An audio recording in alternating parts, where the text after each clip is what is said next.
Well, welcome back, everybody, to another edition of Walking in Spirit and Truth. It's great to be with you again on this Tuesday evening, or whenever you might be catching it, maybe on the archives, maybe on the second round over on lambnetwork.tv. So either way, it's great to be with you. And I'm glad that you have chosen to be with me on this, when there's other things you could be listening to and you gather here. So I certainly appreciate that. But anyway, we're here in Amarillo, Texas, and if you ever in town, you ever want to come by and visit us, we'd certainly appreciate it. We'd love to have a visit. And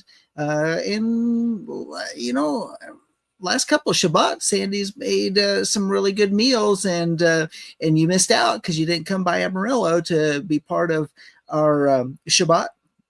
But we would love, and then had a nice meal afterwards. But anyway, it's all good. It's all fun. But you did join us online, and I love that too. And part of our online our appearance, or whatever you want to call it, our online presence is on Shabbat, and it's noon Central Time, where we go over the Torah portion. So that's basically noon to 2, and then we have a little bit of a break as we reset things up, have a time of praise and worship for our encounter service. So that starts at 3 p.m. Central Time, and it starts out with some praise and some worship and some ministry time. Because why? You study the Torah portion, you get great revelations from the Most High, and then what do you want to do? The next thing you want to do is worship. And so we have a time of worship and time of ministry, followed by a message, and whichever direction that the Father's leading us there. Oh, that's on Shabbat. Of course, we have Tuesday evenings here. Wherever this gathering is, we're going through the book of Enoch. It's been an adventure, and that's what it is. I mean, we're studying some things out. We're looking at different things, but really, it's kind of like taking in the adventure of Enoch. And we're in the book of Noah right now, and these experiences that Noah is having, and where he goes and visits Enoch, and things were happening, like there's shakings and earthquakes and rivers of fire and all sorts of craziness. And he gets an experience, he gets a download. He also gets the scrolls, the Sefer of Enoch. And I'm being dive bombed by fly. It's fly season in the panhandle of Texas, so I got a fly in the house. Isn't that crazy? And so he was probably battling some flies there too. No, nevertheless, we have he gets the scrolls, wherein the secret things that Enoch was given and recorded. Then Noah gets those scrolls. He gets the books, the Sephers of Enoch. And then not only that, is that then he gets a visitation from one of the angels. We'll have to go back over there and look at it again. And one of those angels actually goes through and says, okay, this is this, and write these things down in the same scroll. It's like, I'm going to give you some interpretations, some of these things that Enoch saw. So you have better explanation, better revelation. So it's pretty cool. I really like the idea that how from one generation to the next generation, we'll have a revelation, and then the next generation gets that revelation. It's handed down, and then more is revealed. And we see that with Enoch. I think that's pretty cool. And I think that's probably true for you and I. We shouldn't be having to relearn what our parents learned. We should be standing on their shoulders and having learned under them, and then pressing on to get even a greater revelation of the Most High. I think for most of us here walking in spirit and truth right now, probably understand what I'm talking about. Our parents have gone to a certain point, and yet we are diving in for even more. And I really like that. So, offerings, tithes, giving, love gifts. You can donate online if you'd like to do that. We'd certainly appreciate that. That's helping us take care of the running bills that we have, but also help us to store up for what we need to be able to put down for a new place. And as we continue our search, we're still looking. It's got to be the right thing. And the peace of Yah is not quite on a new facility yet, but when it happens, I'm not trying to force things too quickly. When it happens, it will happen, and the Father will open up the door, and we'll have great blessing as a result of that.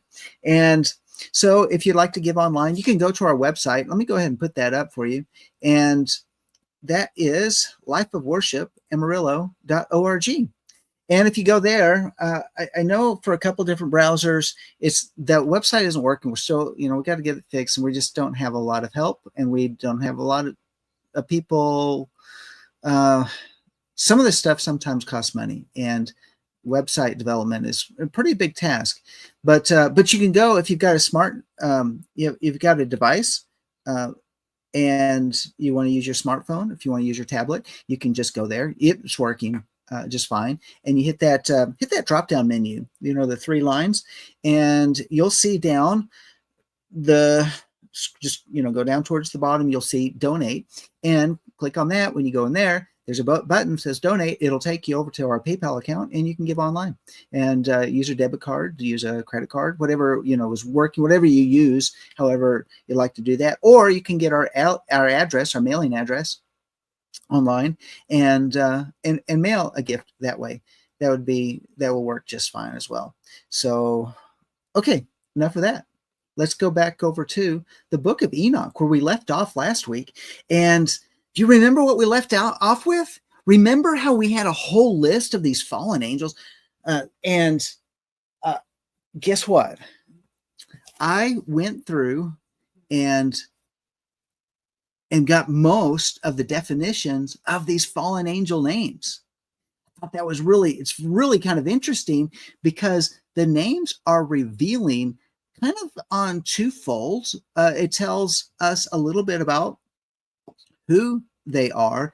The naming of those angels, those fallen ones, those fallen angels, I think there's a direct connection with, what their role was in their relationship with mankind, in terms of what they did, seducing, teaching, causing mankind to go down the wrong path. All the different things that would bring mankind to the point of judgment and the judgment of the flood, and which is some of the things that Noah is talking about. Hey, there's a judgment coming, and as in the days of Noah, a judgment is coming. So we've been talking about those many different aspects of it. So I think we're gonna reveal some things today, and maybe get into some other parts as well. So because this is a journey, and it's like, well, what happened to Enoch? Well, Noah comes into the picture. And if you know anything about Noah, remember what he said, what happened when he was born? Do you remember that story? I think we talked about it before, maybe when we were doing the Book of Giants, or maybe one of the other studies, but it was about Noah. And when he was born, his father questioned his mother and said, I don't believe that Noah is my son. In other words, there was a great concern because of the watchers, the fallen angels, and as many of the women that were on the earth, that many of them having been impregnated by these fallen angels, that even Noah's father said, I don't know if that's really mine.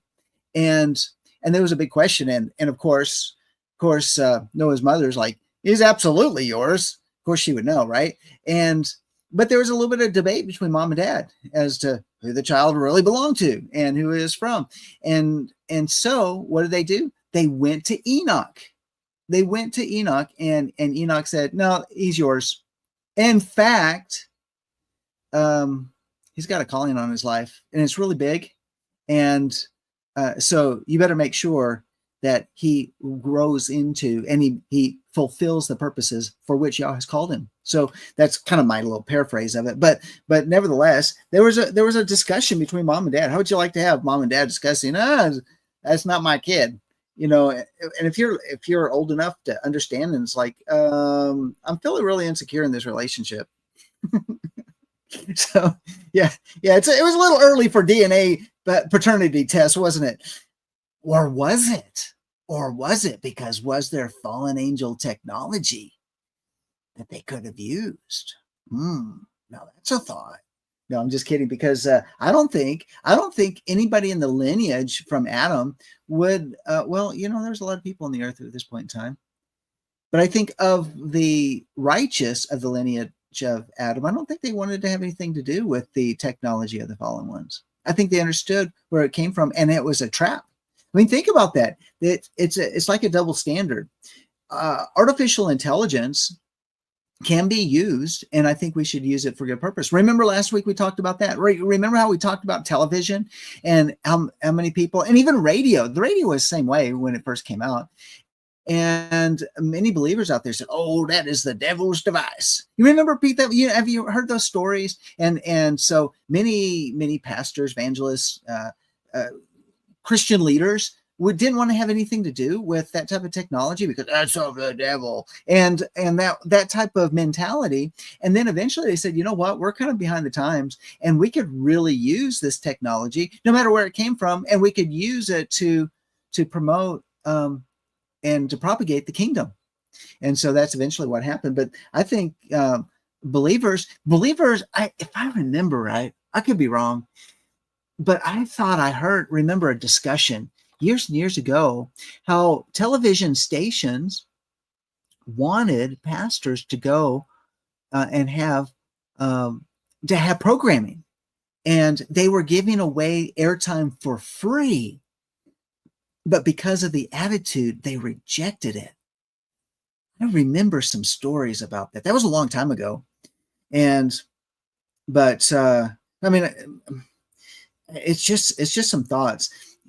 I remember when I first became a believer, you know, one of the things that helped me out a lot. I mean, absolutely a lot. I mean, could you say addicted? I was addicted to learning the things of Yah, and the best programming, or the best station for me to watch at that time. Now we're talking about we're talking about going back into 1984, 1985. I started watching Trinity Broadcasting Network, you know, way back when Paul Crouch was he wasn't on satellite at the time. He was using television towers and particular repeaters across the nation. And there was a big one out of Oklahoma City, because I was in Stillwater going to school at Oklahoma State University. And I look forward to just, you know, listening and gleaning from some of these great teachers that they had on the programming on Trinity Broadcasting Network. You know, there was a certain point in time in the 90s, I felt like, you know, they kind of departed from their original ways, and I stopped watching them back then. But at the beginning, they had some really, really good quality teachings. Of course, that was, you know, way before Hebrew Roots and anything. But I was hungry. I was hungry to get anything and everything that I could possibly get. And so television, you know, is television fallen angel technology? Is it one of the things we started from? Did they have it in the past? I don't know. It'd kind of be interesting if they found some hieroglyphics that showed a television set. That would be interesting, wouldn't it? Okay, not to digress, but why did we have engravings and carvings and art that depicts things? We talked about that before, depicting modern technology upon the ancient walls and of prior cultures. You know, we've always heard the rumors about Atlantis, and that Atlantis was possibly, you know, an advanced civilization, and then it was destroyed. So we always want more information. But but as a young believer, I was just hungry. I ate up everything I possibly could. And so we're in the book of Enoch, and where we left off last week was in chapter 68. So in chapter 68, this is a very interesting chapter. So let me read a little bit, and then we're going to go into looking at some of these names of the fallen angels, and maybe decipher a little bit about them. I think it'd be really interesting to also look at the number value of their names. Maybe that'd be for a different show. Can't do it tonight, but to glean from that as well. I think that would be rather interesting as well, to see if we could get more understanding. Not that I really want to know about the about the fallen ones, as much as I want to know about the prophetic implications of their names as it relates to you and me in our faith and the things that we deal with as in the days of Noah, right? So, so let's look at this real quick. My monitor right there. Can y'all see that? Okay. Let me know. Let me know in your comments. If I need to make it bigger, I can make it bigger as well. I mean, I didn't use a big font. I just enlarged it. And these are rough. These are really, really rough notes, by the way. And so let's go to chapter 68. Then let's look at this at the names and what they mean. Okay, so chapter 68. So I'm going to reread some of the things that we talked about last week as we go through all these names, and then go back and review the names and what they mean. And it says here in verse 1, after this judgment, they shall be astonished and irritated, for it shall be exhibited to the inhabitants of the earth. Oh, wow. I mean, I just think about that. This judgment as that we talked about in chapter 67, and the severity of the judgment, and how Raphael and Rachael were to drag them away, and more specifically Rachael, and was going to drag them away, and kind of like his responsibility. Did you know Rachael? So he's a good angel. This is a good angel because he's hanging out with Raphael and Michael, and who else is he hanging out with from that chapter? So anyway, his name, I looked his name up, and his name means it comes from the word Raka, and Rachael, and Raka means beat out the earth. So Rachael is like going around beating out the earth, and in order to gather up those that will be facing judgment, the judgment of the time of Noah, and which of course is the flood, beating out the earth, designating these are the ones that will come under judgment. And I thought that was kind of interesting as well, to drag them. It says he drag them away. I just thought that was, if that explains maybe what his role is, Rachael. So here we have his name in there, and then we have, after this judgment in chapter 68, after this judgment, they shall be astonished and irritated, for it shall be exhibited to the inhabitants of the earth. Behold, the names of those angels. And why? I mean, specifically, why is it important that we know the names of these fallen angels? I mean, did you ever think about that? I mean, they could have just said, well, here's the leaders, and there's 20 of them, or however many, like in this list, 13 or so, and then some extras, and just because, no, I'm sorry, there's 20 of them. 21 of them, and then there's some others that are listed as well. So why is it important to know their names? I mean, think about that. So, but it says behold the names. So to me, I think we're given an instruction. Actually, it's an imperative that we know their names, not because we're trying to put them on the infamous. You know how you have heroes and then you have the infamous, the bad guys, so you can post their pictures on the wall like an FBI list. I mean, it's not like that. It's not for us to put their name on the wall, but I think it's for us to have an understanding as to know what they did. So when things in our day are happening, then we can also say, oh, these are the days of Noah, because what happened then, we're watching them happen now. And exactly, right? See, Tammy, you're right along with me, right? Okay. So see, we're tracking. All right. I like that. So behold the names of those angels. These are their names. First of them is Samyaza. The second, Arstikapha. The third, Armin. The fourth, Kakabel. the 5th, Turel, the 6th, Rumiel, the 7th, Daniel, the 8th, Kael, the 9th, Barakel, the 10th, Azazel, the 11th, Armers, the 12th, Batarial, the 13th, Basa Sael, the 14th, Ananel, the 15th, Turial, the 16th, Pisael, the 17th, Yitarel, the 18th, Tumael, the 19th, Tarel, the 20th, Rumel, the 21st, Azazel. And we see a repeat of Azazel. It's kind of interesting. I haven't quite figured out, we got two different angels with the same name. Huh. So, I mean, I think that's interesting.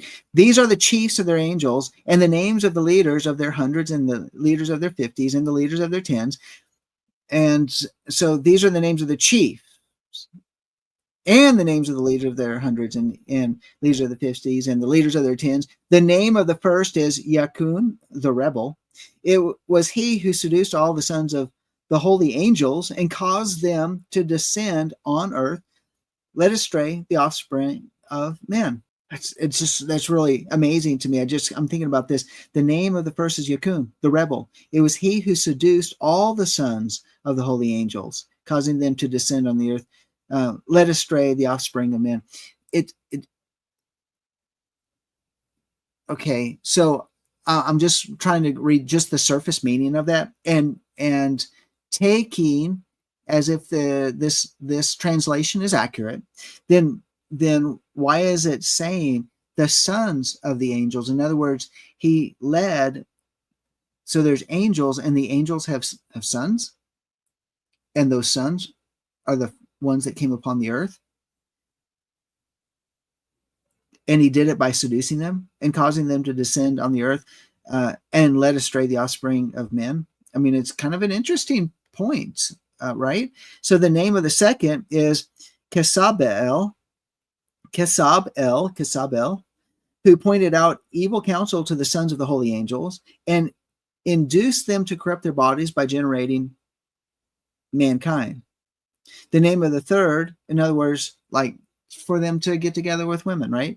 And on the name of the third is Gadriel. He discovered every stroke of death to the children of men. Now, we talked about that last week. He seduced Hava, Eve, and discovered to the children of men the instruments of death, the coat of mail, the shield, and the sword of slaughter, every instrument of death, and to the children of men. From his hand were derived to them who dwell upon the earth. From that period, the name of the fourth is Penamua. He discovered to the children of men bitterness and sweetness, and pointed out to them every secret of their wisdom. And he taught men to understand writing and ink and paper. Therefore, numerous have been those who have gone astray from every period of the world, even to this day. And we talked about that. I mean, just think about a book. Here's an idea, right? So a book that Obama was seen carrying when Obama was president in the United States was a book by Yuval Noah Harari. If you don't know that name, you should know that name. This is the guy that thinks that technology should be integrated in mankind because it's time for mankind to advance.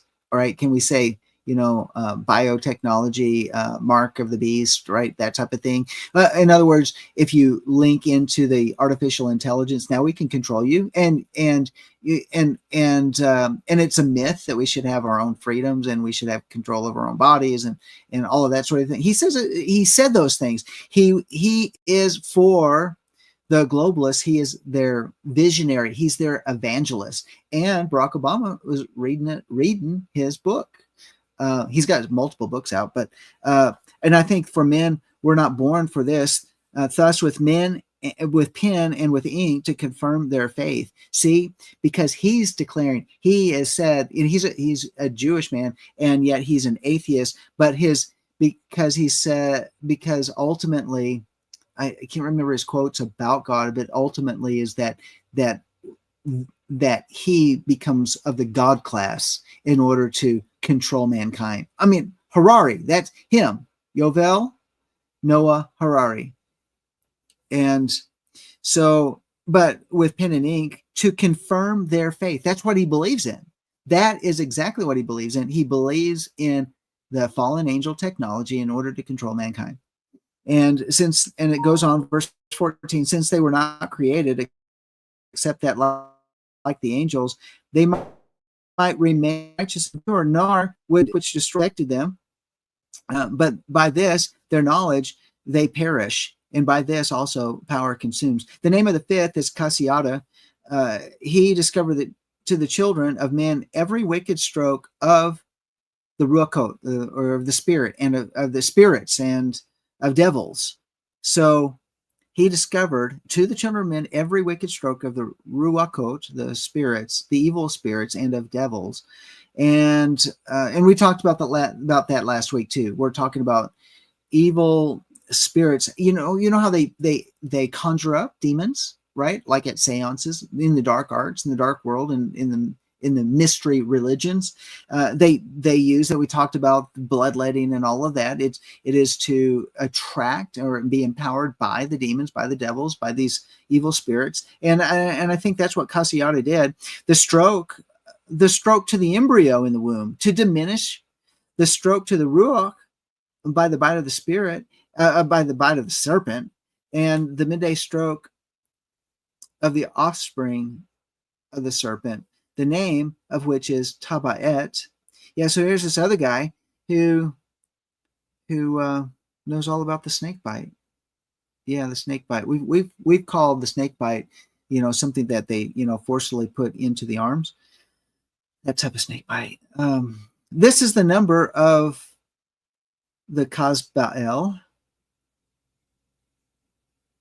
the principal part of the oath which El Elyon, dwelling in glory, revealed to the holy ones. His name is Becca.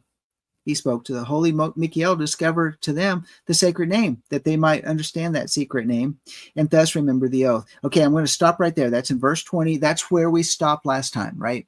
And so let's go back over these names real quickly. And this, I think, hopefully this kind of maybe will add to our discussion. You don't need readers to be able to read that. Okay, these are rough notes. This is like not polished or anything like that, but it is just for our entertainment purposes. So be entertained. But it's also for us just kind of look a little bit more. Fallen angels. This is from Enoch 68, Samiyaza. That was the first one. He was,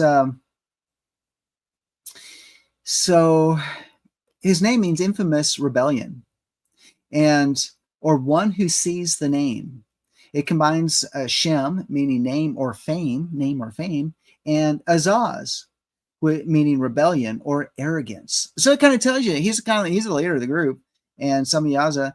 So infamous rebellion, or one who sees the name. Isn't that kind of interesting? Because where we start with that name is where we end, because the whole idea is, I think, and when you look at the word, in the beginning was the word, capital W is how we would spell it. In the Aramaic, it would say Mimra. In the beginning was the Mimra. It is a Hebrew literary type of use that designates, like it personifies an aspect of Yah. Okay, the word, it personifies an aspect of Yah.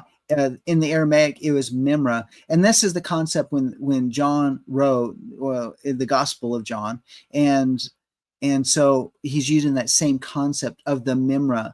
In the beginning was the Mimra, and the Mimra was with God, and the Mimra was Yah. So we see that personification from the very beginning. And I think it's very interesting that so we have a connection of the name, one who sees the name, one who is in the presence of the Most High. I'm not saying that, we know Hashem, that's often used by the Jews, and I don't like using that. I think it's a substitute name, and it's no different than using the word Lord.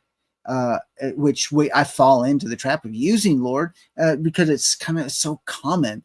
But but in reality, it's just a substitution word that is like, it's no different than calling saying the name Baal, which means Lord. And that's my personal opinion. I know some people just take it differently, and we got to be careful, because when we're in our modern culture, people we got to use common language with people, but that's explaining where if I'm among a group of believers, that's I'm gonna use it a little bit better. But if I'm if it's people that don't quite understand, I won't use it. I'll try to use their common vernacular so they know.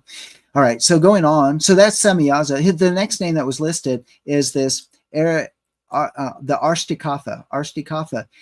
This fallen angel, his name means world of distortion. World of distortion. Isn't that interesting? We know that one of the we can kind of we know this, growing up in America for the last 50 years, 60 years. I mean, depending on how old you are, you might be not 70 years, but however old you are, we know what it means to live in the world of distortion. I mean, at what point in time did you realize that the mainstream media is lying to us? They're keeping us within a particular narrative that they wanted us to believe in, and like the left-right paradigm, the Democrats and Republicans and all that sort of stuff.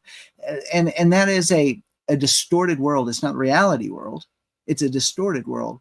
I remember coming out of that after the 2004 elections, and I was like, I'm done with this. There's something wrong, and it's not right, and it's the same message, and I've heard it time and time again. I mean, it's the patterns. I recognize the patterns, and all of a sudden, I'm like, those patterns aren't right. And then y'all opened up this whole world, and people's, probably people looked at me, there's such a conspiracy theorist. No, I saw the world a lot different, because I didn't want to be under the delusion, right? To be subject to the delusion, the world of distortion. And here's the next one, Armin, and it's related to exalted. And so that's the best of the definition I can get there for Armin, is related to exalted. Perhaps Armin exalted himself, if he's fulfilling his name, as opposed to, because look here, it says Armin. It doesn't even say Arminel, as if it's exalted as one exalting Yah, one who exalts Yah. It doesn't say that. One who exalts the El, right? El is another name that Yah uses as we say Elohim, but also El. But it doesn't say that. His name does not. It's void of the name of El. He's just exalted. So again, kind of interesting connection. These are the characters that we're looking at, that they're in eternal punishment. Kakabael. This one I thought was interesting as well, because kaka means an incision and gash, an incision or gash. And I think about the priests there on Mount Carmel, right? The priests on Mount Carmel, and they're trying to bring fire down from heaven to ignite the altar, and Elijah's making fun of them and all that sort of stuff. But what were they doing? They were making incisions. They were cutting themselves. They were bloodletting. And because they wanted the live blood to be dripping in order to attract the power of the dark world, the evil spirits, the devils, or any type of gods that were, not sent to judgment, but so incision or gash, kaka Baal. And of course, Baal, here we have, it's a form of the word Lord. So that's again Lord, as in terms of Baal, Baal, or Bel. Those are all different forms of the same word. So here's the next one. Terrell. I look at it, there's several different meanings for tour. And one is, I thought was very interesting. Tour can also mean bull, like the bull god. the bull god. I think about Wall Street, the big bull. So that was one thing. And in the book of Enoch, the name Turel, or it can also be said as Turiel, is believed to originate from the Hebrew word tur, which can also mean, and it means bull, but it can also mean rock, and El meaning God. Therefore, Turel is often interpreted to mean rock of God or mountain of God. And where did the fallen angels come down?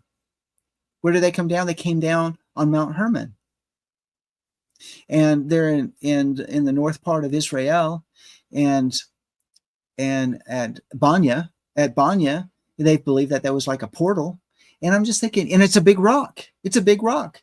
And so you can take the rock of God as in terms of a very positive sounding name and reflection of the name, but it can also mean, this guy's not a good guy.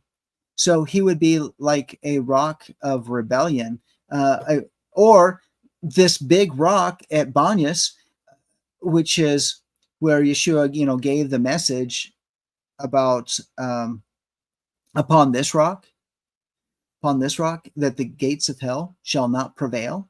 Well, this is a rock, but it should not cause us to be fearful, because the rock of Yah himself is much greater than any fallen angel, right? Okay. Here's another one. Rumiel. Rumiel is another name. Rumiel from the book of Enoch means thunder of Yah, thunder of God, thunder of Yah. And Ra'am meaning thunder, and El meaning God. So it's kind of interesting. It's almost like, did he turn from his path, the path of the purpose for which he was called, and to be used for evil purposes? I think about it as this. Okay, think about Greek mythology. Greek mythology has a god called Zeus, and what is Zeus's weapon of choice? It's lightning. When lightning is in the sky or strikes the ground, whatever, it's always followed by thunder. And I just kind of think, that's very interesting to use, even to be a very big sound as a substitution to the voice of Yah. I don't know, something Exodus 19, there was the thunders and the lightnings that were out on Mount Sinai. And that was the presence of Yah coming down at that place. It made people shudder. Well, just think, when one is trying to take on the characteristic of Yah to get people's attention, I think it would. If people are not aware and they understand the supernatural, and this thing happens and they go, that's supernatural, I'm going to give my attention to it. So anyway, that's one of the fallen angels. How about Daniel? We might even say Daniel, or Daniel, which means God has judged. And of course, this is one of the 20 watcher leaders who taught forbidden knowledge to humanity. And him, even in his name, saying, God is judged, to be faced with the very judgment against him for eternity, to be locked up in hell, in Hades, in Sheol, until the final time. And now there's a couple names that this name right here, there's another one that I didn't really have a definition for. Ka'el. I didn't have a definition for that one yet. Something I have to look at. I just couldn't find it just yet. This next one is Barak El, or Barakiel, meaning lightning of Yah. So now we have Ramiel and Barakiel. Barakel is one of the ones that fell. He is said to have taught humanity astrology and forbidden knowledge during the days of Jared. So during the days of Jared. So that's that was right before the flood, if I remember. We got to go back and look at that lineage. But yeah, that was during the days of Jared. Forbidden knowledge and astrology, as opposed to understanding the mapping of the heavens, the constellations, and the gospel, the good news that was shown to Abraham by the names of the constellations and by the names of the different stars, really revealing and the planets, and revealing the purposes of Yah as those things move across the sky and they cross, and the retrograde motion and all of that. I think it's very interesting, and so the twisting of that knowledge is what we would call astrology, in order to instead of going to Yah for our answers, even more specifically, people go to astrology for their future. And that is, in other words, to turn away to dark sources to get forbidden wisdom, forbidden knowledge to guide their lives, as opposed to seeking the Most High, who wants to reveal knowledge to his children. And then, of course, Azazel, which means God strengthens, or strength of God. Azazel is one of the leaders of the rebellious watchers who descended on the earth and taught humans various forbidden knowledge and crafts. He is associated with teaching the art of warfare, the creation of weapons, and other destructive skills. Azazel. And, yeah, right? Like the Azazel go. Kind of a interesting, different connection. And I'm looking at the notes in here. What did you put? Paul was struck by lightning on the road to Damascus. Yeah, that's right. Oh, like Thor. Yeah. Yeah, right. Right, Al. Like Thor. It's like, he's not a good guy. Not a good guy. Yet Marvel made him into one of our big heroes. And so this next one is armors, however you want to say it. And, or armaros is another way that it's written. And it means cursed one or accursed one. So he also taught forbidden knowledge to humanity. Cursed one. And we certainly know what happened to him, right? And then we have Batarial, and or Batriel is another way to say it. Means rain of God. Now we've got thunder, we've got lightning, we got rain. And so again, responsible for forbidden knowledge. But you remember the purpose of the watchers was to watch over mankind and to be emissaries of the Most High in order to help mankind. But they took their assignments not for Yah's purposes, but for their wrongful purposes. I guess that's probably the best way for me to say that. And now there's another one, Basasa El. All right, here we go. Basasa El. And, or it's also spelled as Busasa Yal, or Bezaliel. Bezaliel.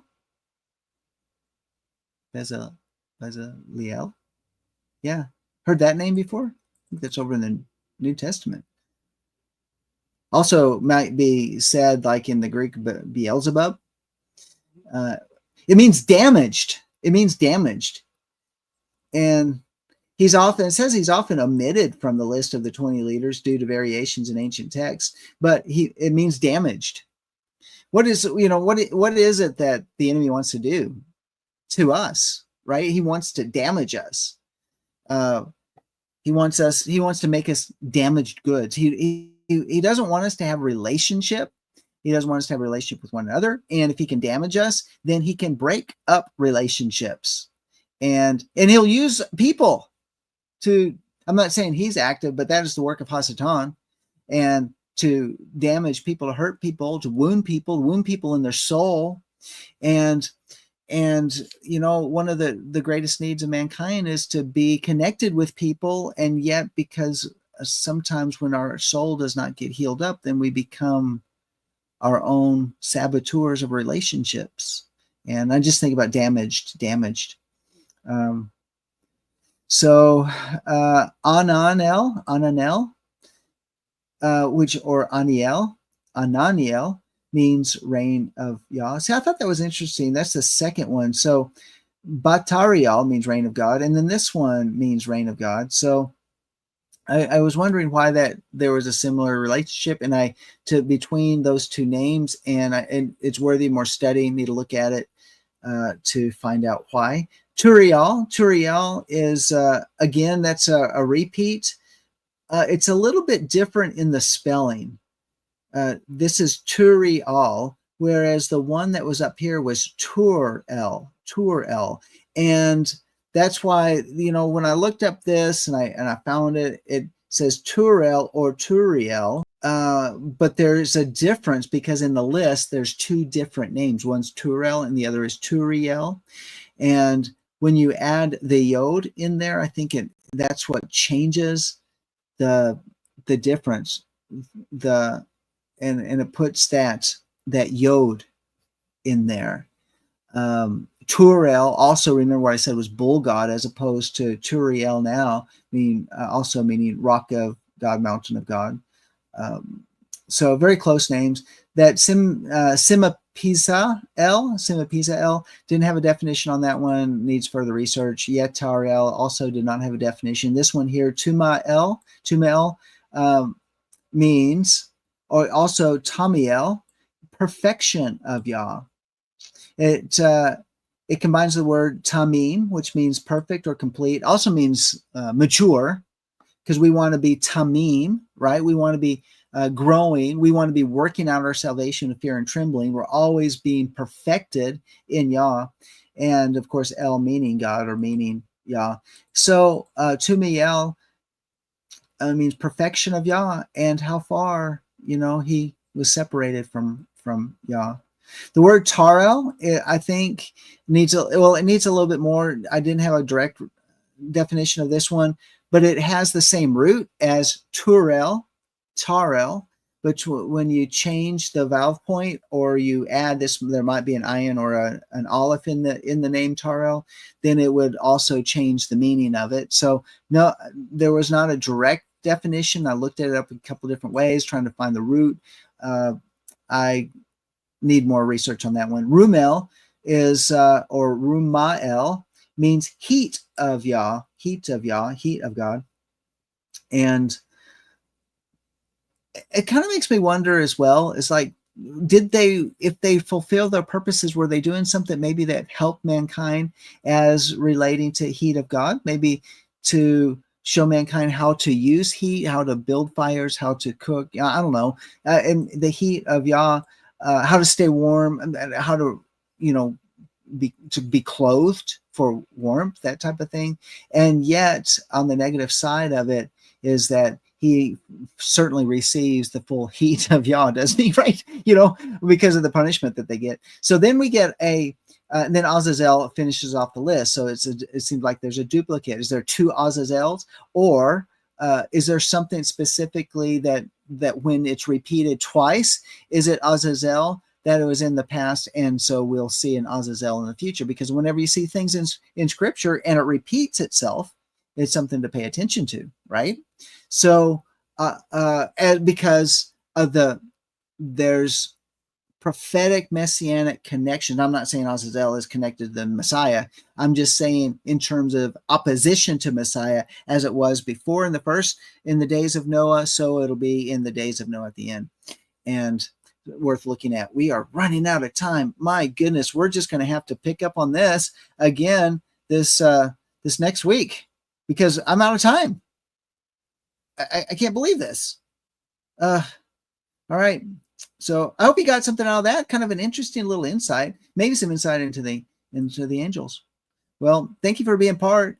And remember, you can still catch the whole series on Walking in Spirit and Truth on the Life of Worship Ministries YouTube channel. And until next time, this is John Craig. Shalom.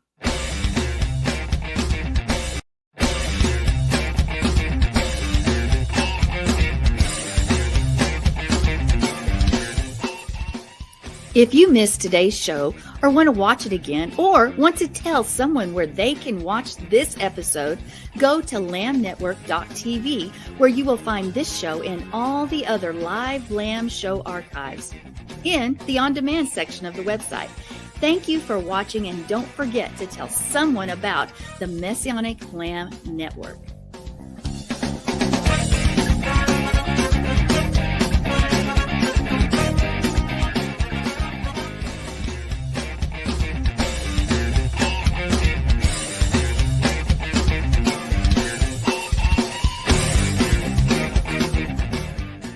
We are richly blessed to bring you what we believe is the fullest, most diverse, yet up-to-date progressive teachings, discussions, and prayer programming you can find anywhere on this planet.